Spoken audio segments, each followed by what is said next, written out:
In other news tonight, it is the story that rocked the Dallas Cowboys. One player, Josh Brent, killed his teammate in a drunk driving accident. But is the bar that served him to blame? That is what a jury must now decide. Rebecca Lopez has been following this case since the crash. That was in 2012. She joins us now live with more. Rebecca.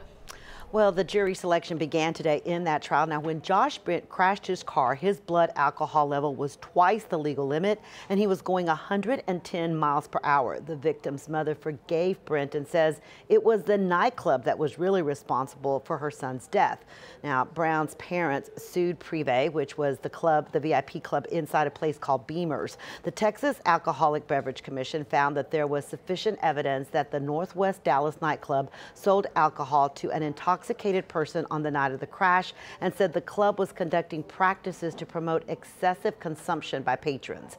A jury did find Josh Brent guilty in a criminal trial, but gave him probation after the victim's mother testified that she forgave him for what happened.